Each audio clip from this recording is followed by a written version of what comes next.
The day Wyatt Ashwood rode into Cottonwood Springs, the townsfolk knew better than to meet his gaze.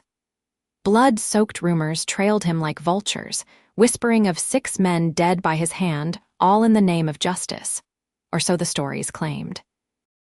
The year was 1875, and the West was still wild enough that a man's reputation could precede him across 3 territories without a single written word. Dust swirled around his stallion's hooves as he dismounted in front of the Lazy Dog Saloon. His movements were deliberate, unhurried.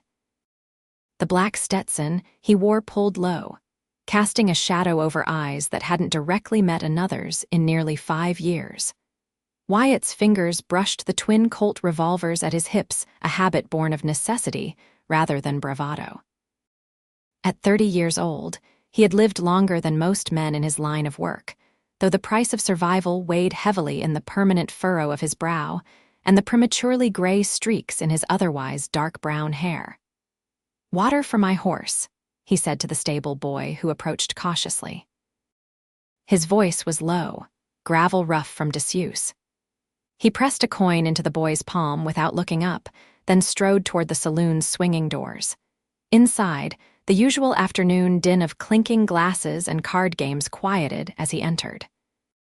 Wyatt kept his gaze fixed on the floor, following the worn patterns in the wooden boards to the bar. The barkeep slid a whiskey toward him without being asked. "Passing through," the man ventured. Wyatt lifted the glass, still not raising his eyes. "Got business with Terrence Walsh." The name hung in the air like gunsmoke. Walsh owned half the county and had the other half terrified.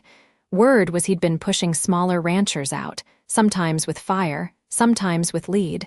The barkeep leaned closer. "Walsh don't come to town much these days. Runs things from that big spread of his up north." "Much obliged." Wyatt drained his whiskey, left another coin, and turned to leave. "You might want to know," the barkeep added hastily. "He's got the sheriff in his pocket, and at least 10 guns on payroll." Wyatt paused, his back to the man. "Noted." Outside, he noticed a commotion down the main street. A woman's voice carried above the usual town sounds clear, commanding, unafraid. "I have every right to be here, Mr. Peterson. The land deed is legal and binding." Curiosity, a sensation Wyatt had almost forgotten, pulled him toward the disturbance. Still, he kept his eyes low, watching boots and skirt hems as he approached. A woman stood facing the town's banker on the steps of his establishment.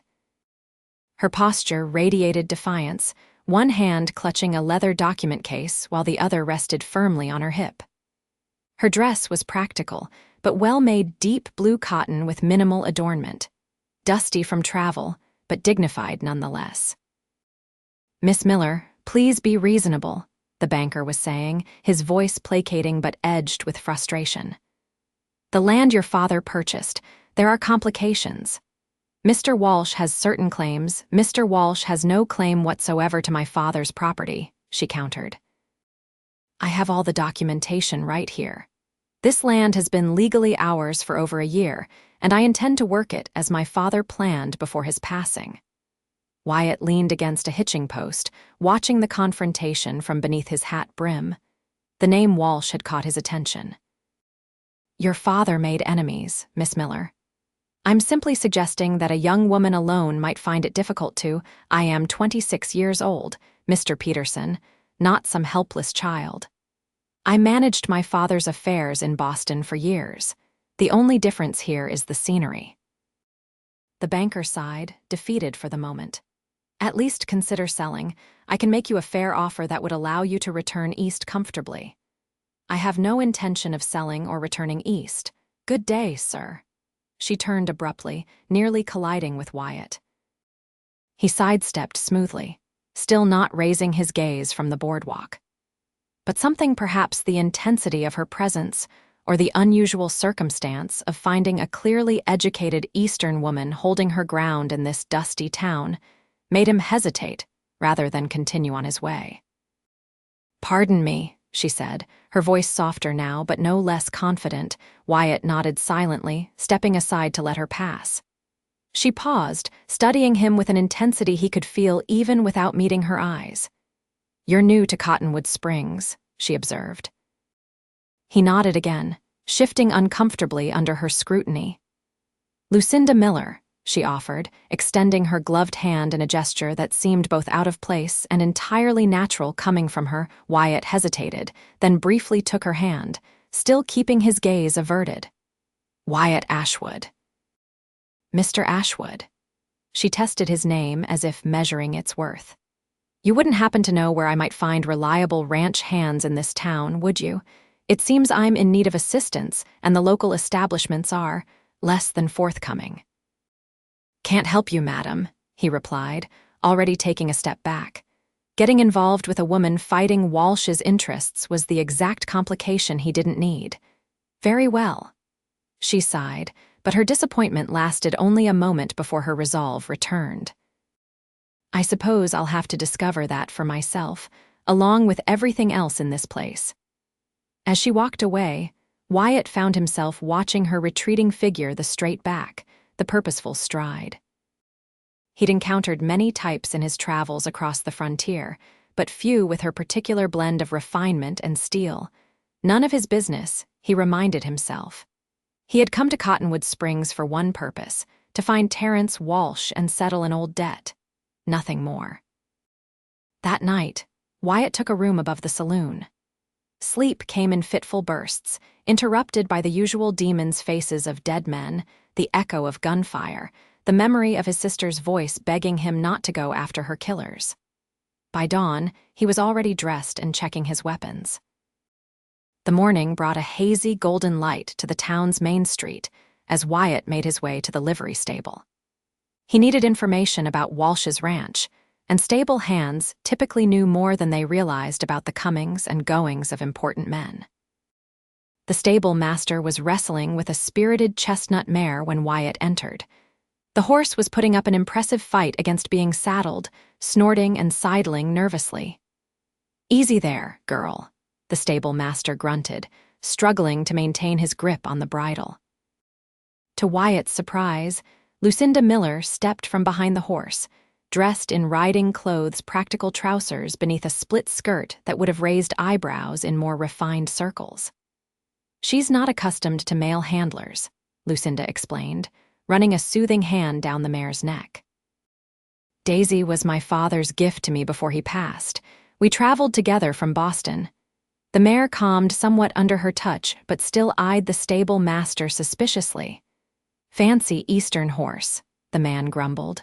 "Not built for real work." "She's stronger than she looks," Lucinda replied with a smile that suggested she might be describing herself as well. She noticed Wyatt hovering in the doorway, and her smile widened slightly. "Mr. Ashwood, good morning," he nodded, keeping his eyes fixed on the mare instead of her face. "Miss Miller, have you reconsidered my question about ranch hands?" she asked directly. "No, madam. Shame." She turned her attention back to the horse. "It seems I'll be managing on my own for the time being. Daisy and I are riding out to survey the property today." The stable master shook his head. "Wouldn't recommend that, miss. Not alone. Walsh's men have been patrolling those boundaries, claiming water rights and such." Lucinda's expression hardened. "The creek runs through my land. I have the surveys to prove it."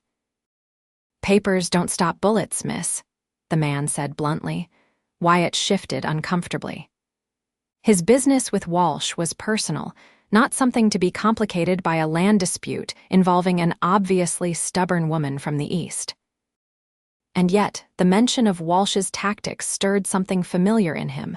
The same patterns: intimidation, threats, violence against those who stood in his way. "I'll be fine," Lucinda insisted, taking the reins from the stable master. "I'm armed and I know how to use it." She patted a small bulge in her jacket that Wyatt recognized as a derringer. "That little gun won't do much against 5 or 6 riders," Wyatt found himself saying, still studying the floorboards. Lucinda paused, turning to him with renewed interest. "Do you have a better suggestion, Mr. Ashwood?" He should walk away. He knew it. His vengeance against Walsh was 5 years in the making, focused, personal. Getting involved in this woman's problems would only complicate things, possibly even alert Walsh to his presence before Wyatt was ready to make his move. And yet, "I have business in that direction," he said finally. "Could ride along. Make sure you get there and back." The offer surprised him nearly as much as it seemed to surprise her. For a moment, Lucinda studied him with open curiosity, clearly trying to read a man who wouldn't meet her eyes. "I would appreciate that," she said finally. "Though I should warn you, Mr. Ashwood, I don't require a protector. Merely an extra pair of eyes." "Understood." Within half an hour, they were riding out of town, Lucinda on her chestnut mare and Wyatt on his black stallion. He kept a careful distance, staying slightly behind and to her right, his senses alert for any movement along the trail or the ridge lines that bordered their path. The silence between them stretched, but it wasn't uncomfortable. Wyatt preferred it that way. The less she knew about him, the better for them both. "Do you always avoid looking at people when you speak to them, Mr. Ashwood?" Lucinda asked suddenly, breaking the quiet. Wyatt's hand tightened on the reins. "Yes. May I ask why?" "No." To his surprise, she laughed, a genuine sound that seemed to brighten the air around them. "Fair enough. We all have our secrets, I suppose." They rode for another mile in silence before she spoke again. "My father was Jefferson Miller. He made his fortune in shipping in Boston, but he always dreamed of the West. When my mother died 3 years ago, he finally decided to pursue that dream. He came here, bought this land, began building." Her voice softened. "He died before he could see it completed. Heart failure, the doctor said." "I received the telegram 2 months ago." Wyatt said nothing, but he was listening. The story was familiar enough: Eastern money, Western dreams, and the harsh reality that lay in between. "I could have sold everything from Boston," she continued. "In fact, that's what his attorney recommended. But that would have meant his dream died with him." She paused. "I couldn't allow that." "Brave decision," Wyatt commented, his voice low. "Or foolish, I haven't quite decided which." There was humor in her tone, but underneath it, a thread of genuine uncertainty. The trail narrowed as they entered a rocky pass, forcing them to ride single file. Wyatt urged his horse ahead of hers, eyes scanning the high rocks for potential danger. This was exactly the kind of place an ambush would be set. As they emerged from the pass, the landscape opened dramatically. Rolling grasslands stretched toward distant mountains, a creek winding silver through the valley. Near the water stood a half-built ranch house, solid foundation and framework, with partial walls and a roof that covered only 2/3 of the structure. "There it is," Lucinda said, her voice catching slightly. "Miller Creek Ranch, or what will be Miller Creek Ranch once I finish what my father started." Even in its incomplete state, Wyatt could see it had been planned with care. The location was strategic, good water access, defensible position, excellent grazing land. Jefferson Miller might have been an Easterner, but he'd chosen his property wisely. They rode down toward the structure. As they approached, Wyatt noticed fresh hoofprints around the perimeter, several horses, probably within the last day or two. "Someone's been here," he said, dismounting and examining the tracks more closely. Lucinda slid from her saddle, clutching her derringer. "Walsh's men, likely." He straightened up, hand resting instinctively on his colt. "Stay behind me." They approached the half-built house cautiously. The door hung partially open, swinging slightly in the breeze. Wyatt entered first, gun drawn, eyes quickly adjusting to the dimmer light inside. The interior had been ransacked. Furniture was overturned, materials scattered. On the main wall, someone had used what looked like axle grease to scrawl a message: "Sell or burn." Lucinda gasped when she saw it, her hand flying to her mouth. For a moment, she seemed frozen in place. Then her expression shifted from shock to a cold anger that transformed her features. "This is the 3rd time," she said tightly. "First it was warnings in town, then they frightened off the workers I'd hired. Now this." Wyatt holstered his gun, examining the damage. Nothing was permanently destroyed, just made difficult. A message, not a final action. "They'll escalate," he said flatly. "Men like Walsh always do." You seem to know his type well, Lucinda observed, studying him with renewed interest. Wyatt remained silent, moving to examine the rest of the house. There were 3 rooms, a main living area, a small kitchen space, and what would become a bedroom. The roof was partially completed, leaving one section open to the elements. Still, the foundation was solid, the framework well constructed. With enough determination and protection, it could become a proper home. My father's papers, Lucinda said suddenly, rushing to a corner where a small desk had been overturned. She knelt, gathering scattered documents with trembling hands. Thank God they're still here. The deed, the surveys, everything. Wyatt watched her from the corner of his eye, noticing the way she handled each paper with reverence not just for their legal importance, but for the connection to her father they represented. We should go, he said. They might come back. She nodded, carefully placing the documents in her saddlebag.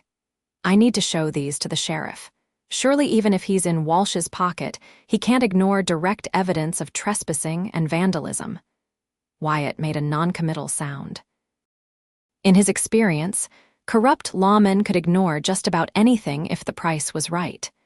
As they mounted their horses to ride back to town, Wyatt noticed movement on the distant ridge, 3 riders, watching. He positioned himself between them and Lucinda, his hand never straying far from his weapon. The observers didn't approach, but their message was clear enough. They were being monitored. The ride back to town was tense but uneventful. Wyatt remained vigilant, aware of the eyes that might be following their progress. Lucinda sat straight in her saddle, chin high, refusing to show fear despite the morning's discovery. "Why are you helping me, Mr. Ashwood?" she asked as the town came into view. "You said yourself that getting involved with my problems wasn't in your interest." Wyatt considered the question. The honest answer that Walsh had killed his sister and her husband 5 years ago when they refused to sell their farm wasn't something he was prepared to share. Not yet. "Let's just say I don't care for bullies," he replied instead. "Is that why you're really in Cottonwood Springs? To confront Walsh?" He remained silent, which was answer enough. "Whatever your reason," she said after a moment, "I'm grateful for your assistance today." They rode into town as the afternoon sun cast long shadows across the main street. Lucinda dismounted in front of the sheriff's office, determination evident in every line of her body. "Will you come in with me?" she asked. "As a witness to what we found?" Wyatt hesitated. Drawing the sheriff's attention wasn't part of his plan, but the alternative was letting her walk in alone with a complaint against the most powerful man in the county. "All right," he agreed reluctantly, "but I'll do the talking." Sheriff Dawson was a heavy-set man with small, calculating eyes that swept over them both as they entered his office. He leaned back in his chair, boots propped on his desk, making no effort to stand or offer a proper greeting. "Miss Miller," he drawled, "I was wondering when you'd come complaining. And I see you've hired yourself some muscle." His gaze shifted to Wyatt, narrowing slightly. "Don't believe we've been introduced, stranger." "Wyatt Ashwood," he replied, keeping his eyes fixed on the sheriff's badge rather than his face. "I was riding with Miss Miller this morning when we discovered someone had vandalized her property." Lucinda placed her saddlebag on the desk and began removing the documents. "They left threats, Sheriff. Sell or burn. This is the 3rd act of intimidation since I arrived." The sheriff barely glanced at the papers. Probably just local boys causing mischief, nothing to get worked up about. "These weren't boys," Wyatt interjected. "The tracks showed at least 5 riders, grown men on quality horses. You a tracker now?" The sheriff asked, a hint of mockery in his tone. "I've spent enough time in the saddle to know the difference between local boys and organized intimidation." Sheriff Dawson's expression hardened. "Look, Miss Miller, I understand you're upset about your property. But making accusations against respected citizens without proof isn't going to help your situation." "I haven't accused anyone specifically," Lucinda countered. "Though it's interesting that you immediately assumed I was referring to respected citizens." Like perhaps Mr. Walsh. The sheriff's face reddened slightly. Terrence Walsh employs half this county. He's developed more land and brought more prosperity to this region than anyone in 50 years. I'd be careful about throwing around insinuations. I'm not insinuating anything, Lucinda replied coolly. I'm reporting a crime and requesting protection. That is your job, is it not? For a moment, tension crackled in the small office. Then the sheriff sighed heavily, swinging his boots off the desk. I'll ride out tomorrow and have a look, he conceded grudgingly. But I can't spare men to guard an empty, half-built house in the middle of nowhere. We've got a whole county to patrol. The house isn't empty. I'll be staying there, Lucinda announced. Both men turned to her in surprise. That's madness, the sheriff blurted. It's not even finished. No proper roof, no. It has 3 walls and most of a roof, she interrupted. That's shelter enough. I can't protect my claim if I'm in town. Wyatt fought the urge to grab her shoulders and shake some sense into her. Miss Miller, that would be extremely unwise. Perhaps. Her gaze was steady, determined. But necessary. I need to establish my presence there, and I need to hire workers to complete construction. The sheriff shook his head. Your funeral, lady. He stood, effectively dismissing them. I'll check the property tomorrow, but don't expect miracles. Outside the sheriff's office, Wyatt finally broke his careful reserve. You cannot stay out there alone.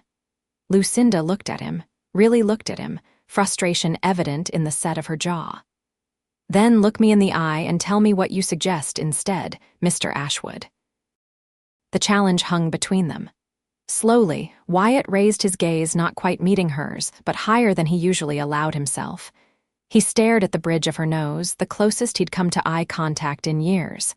Sell the land, go back east, live. His voice was rough with emotion he rarely permitted himself to show. Some fights can't be won. You don't believe that, she said softly. If you did, you wouldn't be here, planning whatever it is you're planning against Walsh. The accuracy of her assessment unsettled him. He looked away again, focusing on the dusty street. My business with Walsh is different. Is it? She stepped closer. We both want the same thing, justice. You for whatever he did to you, me for my father's dream. The only difference is I'm trying to do it within the law. The law. Wyatt gave a short, bitter laugh. You just saw how much the law is worth in Cottonwood Springs. Then help me, she said simply. Help me finish the house. Help me defend what's rightfully mine. And in return, perhaps I can help you achieve whatever justice you're seeking legally. It was a proposition that went against every instinct of self-preservation Wyatt had developed over 5 lonely, vengeful years. Getting involved meant complications, delays, potential failure. The smart move was to walk away, continue with his original plan. Why would you trust me? He asked instead, You don't know anything about me. I know you could have left me to face those vandals alone, but you didn't. I know you're carrying a burden that keeps your eyes lowered, and I know that despite whatever darkness you're harboring, there's honor in you. She paused. Sometimes we recognize in others what we need most in ourselves. Her words struck something deep within him, a chord that hadn't been touched in so long, he'd almost forgotten its sound. Before his sister's murder, before he'd become the man who drifted from town to town with vengeance his only companion, he had been someone else. Someone who believed in building rather than destroying. 1 week, he said finally. I'll help you secure the property and hire trustworthy men to finish the construction. Then I attend to my own business. Relief washed over her face. Thank you, Mr. Ashwood. Wyatt, he corrected, still not meeting her eyes. Wyatt, she repeated, and somehow his name sounded different in her voice, like it belonged to someone worth knowing. That night, they made preparations. Lucinda purchased supplies while Wyatt quietly inquired about local men who might work for her despite Walsh's influence. By morning, they had loaded a wagon with essentials food, tools, additional building materials, and ammunition. As they prepared to leave town, the stable master approached, leading a nervous young man by the shoulder. This here's my nephew, Elijah, he announced. handy with tools and knows his way around livestock. Not much for conversation, but he's honest and needs the work. The young man, barely 20, with sun-bleached hair and calloused hands, nodded earnestly. I can help build, sir, madam. My pa was a carpenter before the fever took him. Walsh's men don't scare you? Wyatt asked directly. Elijah straightened his shoulders. My ma needs the money, sir. And old man Walsh refused to hire me on account of my pa once standing up to him. Reckon I got nothing to lose. Lucinda smiled warmly. We'd be grateful for your help, Elijah. By mid-morning, their small party was heading back to Miller Creek Ranch. Lucinda and Wyatt on horseback, Elijah driving the wagon. This time, Wyatt spotted the watchers almost immediately, 2 riders on the same ridge as before, tracking their progress. We're being followed, he said quietly to Lucinda. She nodded, unsurprised. I expected as much. They'll report back to Walsh, which means we should expect company soon enough. The day was spent securing the property. Wyatt helped Elijah repair the door and windows while Lucinda cleared away the vandalism inside. By nightfall, they had established a defensible position, not comfortable, but serviceable. Elijah would sleep in the wagon outside, while Lucinda took the most complete bedroom. Wyatt insisted on keeping watch for the first part of the night. As darkness fell, Lucinda brought him coffee where he sat on the porch steps, his eyes scanning the darkening landscape. You should rest, she said, sitting beside him. I'm fine. He accepted the coffee without looking at her, the steam warming his face in the cool evening air. You know, most people in town couldn't tell me anything about you, she observed. Just whispers about a man who's dangerous but fair, a man who doesn't look folks in the eye. Wyatt remained silent, sipping the strong black coffee. In my experience, she continued, undeterred by his silence, men who can't meet another's gaze are carrying one of 2 burdens: shame or grief, sometimes both. He set the cup down, uncomfortable with how accurately she read him. You ask a lot of questions, Miss Miller. Lucinda, she corrected gently. And yes, I do. It's how I understand the world. The night was clear, stars emerging in brilliant clusters above them. In the distance, coyotes began their mournful chorus. The familiar sounds of the western night, sounds that had been his only company for too many years. My sister and her husband had a small farm near Fort Griffin, he said suddenly, surprising himself. Not much, but it was theirs. They were happy. He paused, memories flooding back. Walsh wanted their water rights. When they refused to sell, his men burned them out. My sister, she died in the fire. Her husband was shot trying to save her. Lucinda's sharp intake of breath was the only sound that broke the night's stillness. I'm so sorry, Wyatt. I wasn't there, he continued, his voice hollow. I was working as a marshal 2 counties over. By the time I arrived, there was nothing left but ashes and a hastily dug grave. And no justice through the law, she guessed. The local sheriff ruled it an accident. Said my brother-in-law must have been cleaning his gun, shot himself accidentally, knocked over a lantern. His hand tightened around the coffee cup. 3 witnesses claimed Walsh was 20 miles away at the time, so you've been hunting him ever since. Wyatt nodded once, sharply. 5 years. I followed him through 3 territories. Each time I got close, he'd move on, leaving destruction in his wake. But now he's settled here, built his empire, gotten comfortable. And you planned to kill him, she said. It wasn't a question. Yes. He finally turned toward her, still not quite meeting her eyes. Does that frighten you? It should, she admitted. But strangely, it doesn't. What frightens me more is what such an act would do to you. He gave a bitter laugh. There's not much left to damage. I disagree. Her voice was soft but firm. The man who offered to ride with me, who's helping me defend my father's dream, that man isn't beyond redemption. Redemption isn't what I'm looking for. Perhaps not, but it might be what you need. The conversation unsettled him more than he wanted to admit. For 5 years, his purpose had been singular, uncomplicated. Now this woman with her clear eyes and direct questions was making him remember who he'd been before, the lawman who believed in justice, not just vengeance.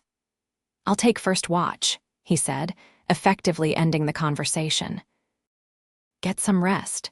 She stood, hesitating for a moment as if wanting to say more, but instead simply nodded. "Wake me in 4 hours. I'll take the second shift. That won't be necessary." "It wasn't a request, Mr. Ashwood," she replied with a hint of steel in her voice. "This is my property. My fight. I won't have you bearing the entire burden of its defense." Before he could argue further, she disappeared inside, leaving him alone with thoughts more complicated than they'd been in years. The next 3 days fell into a pattern. Elijah worked tirelessly on the house, completing the roof, reinforcing walls, installing proper windows and doors. Lucinda divided her time between helping with the construction and establishing a small garden plot near the creek. Wyatt alternated between assisting with the heaviest work and keeping watch, always alert for approaching riders. On the 3rd day, 2 more workers arrived from town brothers who'd been fired from Walsh's ranch for some minor infraction and were eager for both work and a chance at payback. With 5 people working, the house rapidly transformed from a shell into something habitable. Throughout these days, Wyatt found himself increasingly aware of Lucinda, her determination, her intelligence, the way she approached each task with both practical skill and a kind of joyful purpose. She worked alongside the men without complaint, her hands becoming as calloused as theirs, her face tanned by the sun. Most unsettling was how often he caught himself almost meeting her gaze. Each time, he would quickly look away, but the pull was growing stronger. Something about her made him want to see her eyes directly, to let her see his in return. It was on the 4th day that Walsh's men finally made their move. The sun was setting, casting long shadows across the newly completed porch when Wyatt spotted the dust cloud on the horizon. 6 riders approaching fast. "Inside," he ordered, grabbing his rifle from where it leaned against the wall. "Lucinda, get the men inside now." She didn't question him, immediately calling to Elijah and the brothers who were working on the corral fence. They hurried toward the house, tools still in hand. "Rifles by the windows," Wyatt instructed as they entered. "Don't fire unless I give the word." The riders slowed as they approached, spreading out in a semicircle about 50 yards from the house. Wyatt recognized the leader immediately, Frank Holden, Walsh's foreman and rumored trigger man. The same man witnesses had placed 20 miles away the night of the fire. "That's close enough," Wyatt called, stepping onto the porch, rifle held casually but ready. Holden reined his horse to a stop, studying the transformed property with obvious surprise. "Well now, looks like you folks have been busy playing house." "State your business and move on," Wyatt replied coldly. "Our business is with the lady of the house," Holden said, his tone mocking. "Mr. Walsh sends his regards and a final offer for this property twice what her daddy paid. Generous, considering it's rightfully his anyway." Lucinda emerged onto the porch, standing slightly behind Wyatt. "You can tell Mr. Walsh that this land is legally mine and it isn't for sale at any price." Holden's expression hardened. "Madam, you're making a serious mistake. This territory ain't like back east. Out here, a woman alone can face all kinds of accidents." "She's not alone," Wyatt said, shifting slightly to better shield Lucinda. For the first time, Holden really looked at Wyatt, studying his stance and the way he held his weapon. Recognition dawned slowly in his eyes. "Well, I'll be damned," he said softly. "You're Rebecca's brother." The name, his sister's name, from this man's mouth sent a surge of rage through Wyatt's body. His finger tightened on the trigger. "Wyatt," Lucinda said quietly, placing a restraining hand on his arm. "Not like this." Holden's smile widened. "Heard you've been looking for the boss for a long time. Shame you won't get the chance to find him. Walsh wants this land cleared by sundown tomorrow, or we'll clear it ourselves." He looked past Wyatt to Lucinda. "That goes for you and your hired gun, lady." "This is your only warning," Wyatt replied, his voice deadly calm despite the fury coursing through him. "Ride away now. Tell Walsh if he wants this land, he'll have to come himself." "Oh, he'll come all right," Holden sneered, "and bring enough men to burn this place to the ground again." The deliberate cruelty of the reference was nearly Wyatt's breaking point. Only Lucinda's presence beside him, her hand still on his arm, kept him from raising his rifle and ending Holden's life where he sat. "You have until tomorrow," Holden concluded, wheeling his horse around. "After that, we won't be responsible for what happens." The riders galloped away, leaving a cloud of dust and tension in their wake. Inside the house, Elijah and the brothers looked to Wyatt and Lucinda with expressions ranging from fear to grim determination. "We should leave," one of the brothers suggested. "Walsh ain't bluffing. He'll bring 20 men if he has to." "I'm not abandoning my father's land," Lucinda said firmly, "but I won't ask any of you to risk your lives. If you want to go back to town, I'll understand." An uncomfortable silence followed. Finally, Elijah spoke up. "I'll stay, Miss Miller. Can't say I'm not scared, but running ain't solved nothing for me yet." The brothers exchanged glances, then nodded reluctantly. "We'll stay too, but we'll need more guns." Wyatt, who had been silent since the confrontation, finally turned to face them. "No, you should all go back to town tonight. This isn't your fight." "It became our fight when we took Miss Miller's money," the older brother argued. "Besides, Walsh has had his boot on this county's neck for too long. Someone's got to stand up to him."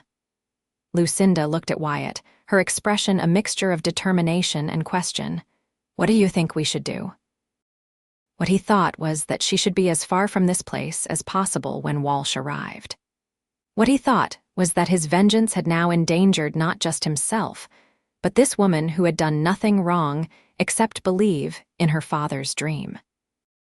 What he thought was that he couldn't bear the responsibility of more innocent deaths. "We prepare," he said instead, making his decision, "and we send word to the territorial marshal. Walsh has avoided federal attention so far, but an attack on illegally owned property might finally bring the law down on him." "The telegraph office closes at sundown," Elijah said. "Won't open again till morning." "Then one of you needs to ride to the next town, find a marshal or deputy," Wyatt instructed. "The rest of us will fortify what we can." The younger brother volunteered, mounting his horse and galloping toward town within minutes. The remaining 4 spent the night preparing positioning furniture as barricades, stockpiling ammunition near the windows, filling every available container with water in case of fire. Through it all, Wyatt was acutely aware of Lucinda working alongside him, her movements efficient, her fear controlled but evident in the tightness around her eyes. By dawn, they were as ready as they could be, though none had slept more than an hour or two. As the first light broke over the eastern hills, Wyatt stepped onto the porch. Lucinda joined him, her face pale but resolute in the early morning light. "You should hide in the root cellar," he said. "It's nearly finished. You'd be safer there if shooting starts." "No," she shook her head firmly. "This is my home. I'll defend it properly, standing up." He wanted to argue, to insist, but the determination in her posture told him it would be futile. Instead, he handed her a rifle. "Stay behind cover. Aim low horses first if you can. Takes the fight out of most men when they're suddenly on foot." She took the weapon, checking it with practiced hands that surprised him. "My father taught me to shoot when I was 16, she explained, noticing his expression. "He said a woman should know how to protect herself." "Smart man." "Yes," her voice softened with memory. "He would have liked you, I think, despite or perhaps because of your determination to avoid looking people in the eye." The comment caught him off guard. In the urgency of preparation, he'd almost forgotten his usual caution. Now, he realized he'd been looking at her more directly with each passing day, not quite meeting her eyes, but closer than he'd allowed himself with anyone in years. "Wyatt," she said quietly, "before whatever happens today, I'd like to see your eyes, just once." The request hit him like a physical blow. After Rebecca's death, he'd stopped meeting anyone's gaze, a penance of sorts, a barrier between himself and the world. His sister had always said his eyes revealed too much. Windows to your soul, she teased. After losing her, he'd closed those windows, unable to bear what might be reflected back at him. I can't, he said, his voice rough. You mean you won't, Lucinda corrected gently. There's a difference. Before he could respond, Elijah called from inside, riders coming, at least 15. The moment broken, they hurried back inside to their positions. Wyatt took the front window, rifle ready. Through the glass, he could see the approaching force, Walsh himself at the center, flanked by Holden and at least a dozen armed men. Remember, Wyatt instructed, no one fires until they make a hostile move. If they shoot first, aim for the horses. The riders stopped about 100 yards from the house. Walsh, a heavy-set man with iron gray hair and an expensive suit despite the dusty surroundings, urged his horse slightly forward. Miss Miller, he called. I see you've ignored my generous offer. This is your final chance to leave peacefully. Lucinda moved to the door. Wyatt tried to stop her, but she shook him off, stepping onto the porch with her rifle held confidently. This is legally my property, Mr. Walsh, she called back. I have the deeds and surveys to prove it. Any attempt to force me off this land is a violation of territorial law. Walsh laughed, a sound without humor. Law, out here I am the law, young lady. Your fancy Eastern papers mean nothing. Perhaps not to you, she replied steadily. But they will to the territorial marshal who's on his way, and to the federal authorities I've already contacted. This was a bluff. They had no confirmation the younger brother had even reached the next town, let alone that help was coming. But Walsh's momentary hesitation suggested it had hit its mark. You're lying, he called, but with less certainty. Am I? She stood straight, fearless. Are you willing to risk everything you've built on that assumption? Because I promise you, Mr. Walsh, I've documented every threat, every act of vandalism. If anything happens to me or anyone on this property, that documentation will find its way to every law enforcement office and newspaper in 3 territories. Wyatt watched her from the window, amazed at her composure. It was a masterful performance, the kind that might actually work against a man with something to lose. Walsh turned to confer with Holden, their conversation too low to hear from the house. After a moment, Walsh faced the house again, his expression thunderous. You have powerful friends for a woman alone, he called, but friends can disappear. Accidents happen. You'd be wise to remember that. I'm not alone, Lucinda replied, and neither my friends nor I are easy to intimidate. Walsh's gaze shifted, scanning the house windows where rifles were visible. When he spoke again, his voice carried a new edge. I see you found yourself some local help. Might interest you to know that harboring a wanted man is itself a crime. Wyatt tensed. This was an angle he hadn't anticipated. There are no wanted men here, Lucinda called back.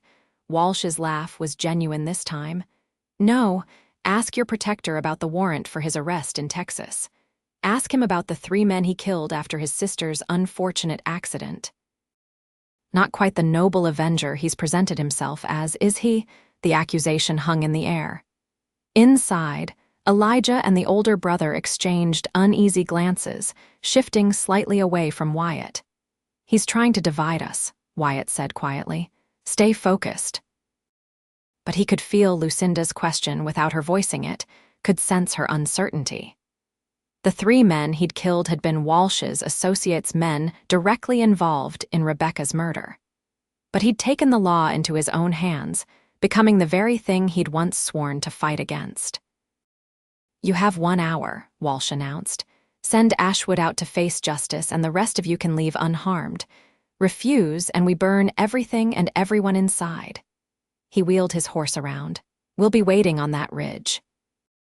The riders retreated to the hillside overlooking the property, clearly settling in to wait out their ultimatum. Inside, the tension was palpable.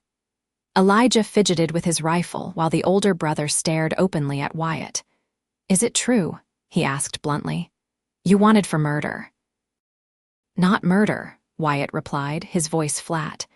But yes, there's a warrant in Texas. The men I killed were involved in my sister's death. "And you didn't think to mention this before now?" Lucinda asked from the doorway.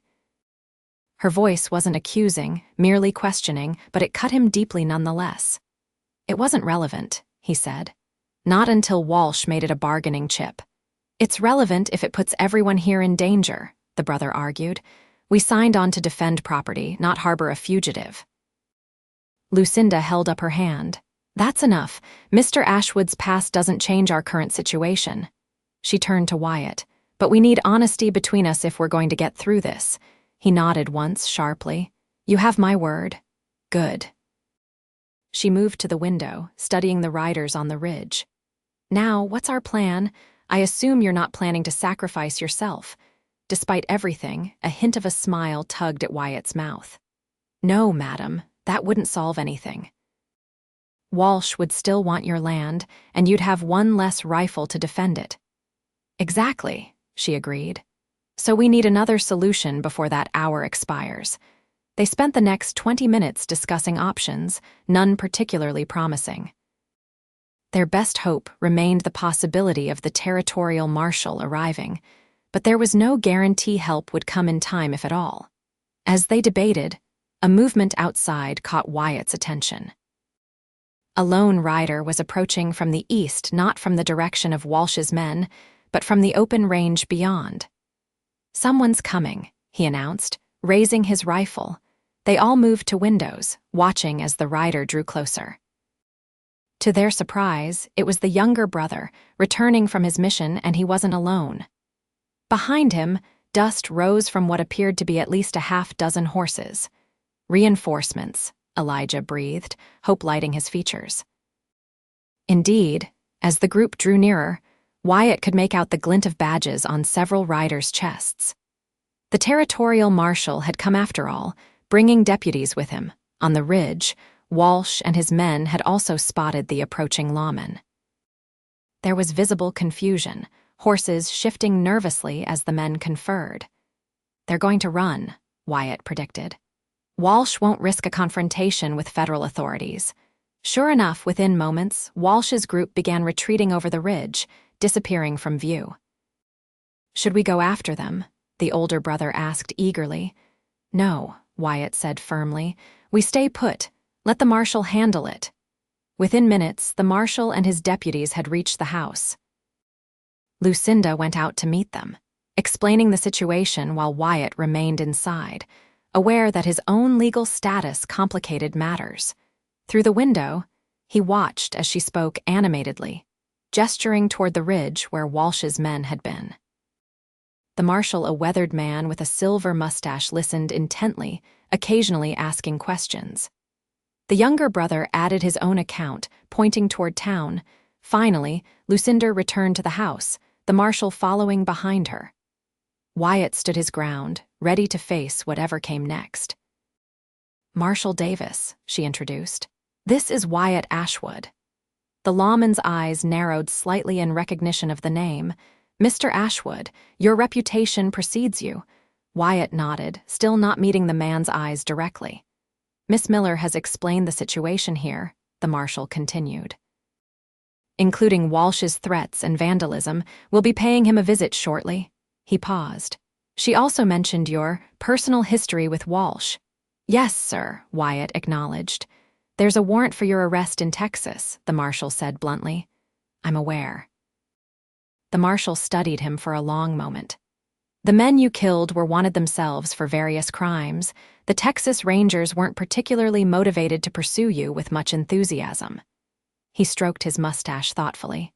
"In fact, the current status of that warrant is somewhat ambiguous." Wyatt looked up in surprise, nearly meeting the marshal's gaze before catching himself. "Are you saying?" "I'm saying that my jurisdiction is this territory, not Texas," the marshal replied carefully. "And I have more pressing concerns than old warrants for justifiable actions." He straightened his hat. "However, I would strongly advise against taking the law into your own hands regarding Walsh. Let us handle this officially." "Yes, sir," Wyatt agreed, relief washing through him. The marshal turned to Lucinda. "Miss Miller, I'll be stationing 2 deputies here for the next few days as a precaution." The rest of us will be having a long conversation with Mr. Walsh about property rights and the limits of his influence." "Thank you, Marshal," she said warmly. "Will you be arresting him?" "That depends on what evidence we find," the Marshal replied diplomatically. "But at minimum, he'll understand that his actions have drawn federal attention. Men like Walsh survive by avoiding exactly that." After the Marshal departed with most of his deputies, leaving 2 behind as promised, the tension that had gripped the house for days finally began to dissipate. Elijah and the brothers returned to their construction work, while the deputies made themselves comfortable on the porch, keeping watch. Lucinda found Wyatt in the newly completed kitchen, staring out the window toward the ridge where Walsh's men had been. "It's over," she said softly. "At least for now." He nodded, though he wasn't entirely convinced. Walsh won't give up easily, not on the land and not on revenge. "But he'll be more cautious now that the Marshal is involved," she pointed out. "And in the meantime, we can finish building." She moved to stand beside him at the window. "Unless, of course, you still plan to leave once the week is up." The question hung between them, weighted with everything unsaid. His original purpose confronting Walsh directly had been complicated by the Marshal's arrival. Justice might now come through official channels rather than by his hand. The thought was both relieving and unsettling, leaving him without the clear purpose that had driven him for 5 years. "I don't know," he admitted honestly. "I've been focused on Walsh for so long, I'm not sure what comes after." "Perhaps that's something worth discovering," she suggested. "What comes after vengeance? What comes next for Wyatt Ashwood when he's not defined by the past?" Her words penetrated the armor he'd built around himself. What did come next? He'd never allowed himself to consider the question, assuming either Walsh's death or his own would be the end of his journey. "I'm good with my hands," he said finally. "Could help finish the house, get the ranch properly established." Her smile was like sunrise breaking over the hills. "I'd like that very much. But," he added, hesitation in his voice, "I'm not sure I can be what you need, who you need. 5 years is a long time to carry hate. It changes a man." "I don't need you to be anything other than who you are," she replied. "With time, perhaps we can discover together who that might be." The sincerity in her voice stirred something long dormant within him, hope, fragile but persistent. "There's something else," he said. "Something Walsh said was true. Those men in Texas. I killed them in cold blood. Tracked them down one by one." The confession felt like tearing open an old wound. "I was a lawman once, swore to uphold justice, but after Rebecca, I became something else." "And now," she asked quietly, "who are you now?" The question struck him to his core. Who was he now? Not the righteous lawman of his youth, not quite the cold-blooded avenger of the past 5 years. Something in between, perhaps, something still forming. "I'm trying to figure that out," he answered honestly. She nodded, accepting his answer without judgment. "Well then, let me help with that." Before he could respond, she reached up and gently placed her hand under his chin. The touch was electric, unexpected. Slowly, deliberately, she lifted his face until he had no choice but to meet her eyes directly for the first time. The connection was immediate and overwhelming. Her eyes were a deep amber brown, flecked with gold in the afternoon light, beautiful, but more than that, they were kind. Understanding. They saw him, really saw him, and didn't turn away. "There you are," she whispered. Something broke inside him, then a dam holding back 5 years of isolation and grief. His vision blurred as tears formed, tears he hadn't allowed himself since burying his sister. "I'm sorry," he began, trying to look away, embarrassed by the vulnerability. "Don't," she said, keeping her hand gently but firmly on his chin. "Don't hide from me, not anymore." And he didn't.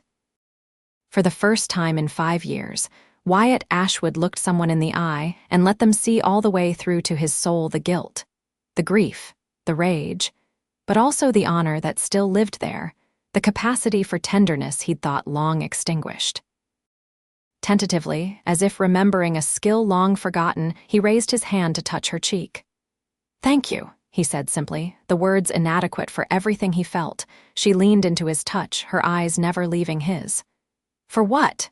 For seeing me, he replied. For making me see myself. Over the following weeks, Walsh's influence in the county diminished as the marshal's investigation uncovered a pattern of corruption and intimidation that extended to neighboring territories. While he wasn't arrested, his money and connections providing some protection, several of his men, including Holden, were taken into custody for various crimes. The Miller Creek Ranch blossomed under Lucinda's determined management and Wyatt's practical expertise. The house was completed, a proper barn raised, cattle purchased to start a small but promising herd. Elijah stayed on as a permanent ranch hand, along with several others from town who had previously feared working against Walsh's interests. As for Wyatt and Lucinda, they grew closer with each passing day. The man who once couldn't look anyone in the eye now found himself seeking out her gaze, drawing strength from the connection it provided. His nightmares came less frequently, and when they did, he no longer faced them alone. On a golden afternoon, 6 months after their first meeting, Wyatt stood on the porch of the now thriving ranch house, watching Lucinda as she worked with a new foal in the corral. The sight of her confident, joyful, completely in her element, filled him with a warmth that had once been unimaginable. She caught him watching and smiled, that same smile that had first begun to thaw the ice around his heart. Leaving the foal with Elijah, she walked to the porch, her eyes never leaving his.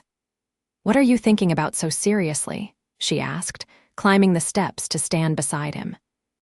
"The future," he replied honestly, "for the first time in a very long time."